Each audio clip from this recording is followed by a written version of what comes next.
hope you guys are having a good morning. It is 10:41 in the morning and I just woke up. I have to go to school today. Thankfully, though, classes are canceled, but I still have to go because of personal reasons.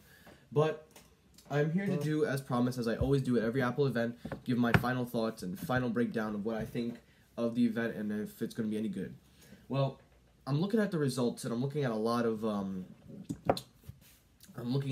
polls and everything, and it seems that this event, not a lot of people are really excited about. They're saying that this could be a big fail, that this is going to be very bad, and that Apple may not be revealing as much as they had promised. But I'm going to run down the list of what I hope or what I think will be revealed, and I'll give my final thoughts at the end. So, hitting right off the bat, we all know it, the iPhones. Now, the naming of these phones are so freaking confusing, and we're less than 24 hours away from Apple unveiling this event. So, what are they going to call these iPhones? Well, originally I thought they were going to call it the XS, the XS Plus, and then the XC, because they're saying the iPhone 9 will be that 6.1-inch phone that is going to have colors, variety of colors. And I'm like, that'll make more sense. I mean, I'm not a big fan of the names, but it makes much more sense. But then you got names saying the iPhone XS Max, then the XR, the X what? I'm like, guys, these names for these phones, you really fucked up the names. Like, how are you going to call the iPhone 10 the 10S? You're going to call it the XS. You put a Roman numeral number there, then you put a letter in there. You're not going to call it the 10S. You're going to call it the XS. But regardless of that, the namings of these phones are just crazy. So whatever justifications Apple can make tomorrow, it better make sense. Because right now, from my point of view, I don't see any big, substantial significance with these names because they're really dumb. But with that said, though, we are expected to see the new successor to the iPhone 10, which is the 10s. Then we will see the larger screen version, the 10s Plus, and then we will see the 6.1-inch LCD version. The 6.1-inch one is said to be the cheapest, but apparently they're saying, a lot of rumors are saying that this phone will not be at the $600 mark, that it will be now at the $800 mark. If Apple makes that phone $800 and they make the iPhone 10 $900, I'm sorry, but I'm going to call Apple out on that, and that's just fucking greedy. If they price that phone at $800, that's the same as just getting the extra $100, getting the iPhone 10s. They don't probably want sales for that. That's if they put it at $800. I hope that it's not at $800, but if we know Apple's track records, since they're very, very greedy, and we know that they will charge, that they will pretty much put this device out for that price, don't expect it to be no more than maybe $700. If it's $650, I doubt it. It'll be $699 if you're lucky, or $799. So let's hope to God that Apple please stays away from this fucking greedy ass corporate that they are. Like, as much as I love Apple, I have to admit they're fucking greedy. Well, next up we have the iPad. The iPad Pro lineup is supposedly going to get a big change. We will see that it will support the Face ID, and another rumor is saying that it will have USB Type-C. If they pull USB Type-C, that is going to be very, very, very hard for consumers to swallow, because Apple Pencil works with Lightning. They don't have an Apple Pencil that works by USB Type-C.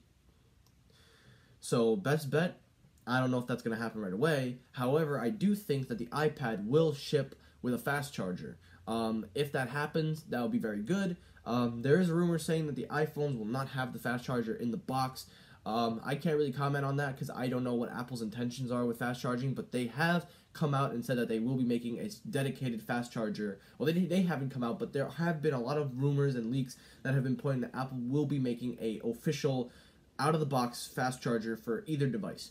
Some are saying it will be with the iPhone, some are saying it will be with the iPad. I would see more with the iPad, though, because the iPad, you can make the argument, is the bigger device and needs more time to charge. The iPhones, again, but the thing is, both devices support fast charge, just release them both in the box. But yeah, iPad Pro will be a fully screen, I guess. I really am not making any sense today, but no notch on that. I don't expect a notch to be on the iPad Pro. If they put a notch on the iPad Pro, that's fucking disgusting. But The iPad Pro, we'll probably see an 11-inch and maybe a 12.9-inch, because I expect them to upgrade the size, because the budget iPad is at 9.7. That's almost a few more inches away from, well, actually almost a couple more away from 10.5. So if they push it up to 11-inch, that'll be okay. And then you've got the 12.9-inch, which is rumored to maybe hit the 13-inch mark, but I highly doubt it. So the point I'm trying to get across is the iPad Pro will have a nice new feature and have some stuff, but in terms of that USB Type-C, I have no idea. They'll probably just do a USB Type-C to Lightning cable fast charger, probably in the box. But next up, the Apple Watch Series 4. Now this one I'm actually looking forward to. Of all the iPhones and iPads, I think the Apple Watch Series 4 is the one I'm going to be paying attention to. For a while now, I have been debating on buying an Apple Watch, but I have always held off because I never really saw much in them. I held off from Series 1, Series 2, now Series 3. If Series 4 has some more better features, they're saying that the screen will be bigger, which is alright, but the price has to be pretty reasonable to buy an Apple Watch. But I will be keeping an eye on that. They're saying the heart sensor will get an update, you'll get a better screen. We'll see what happens. For the most part, though, I'm looking forward more to the Apple Watch. And also, here are a few side things that could be revealed as well. AirPods version 2, which I have made a video about. You guys can check that out right over here.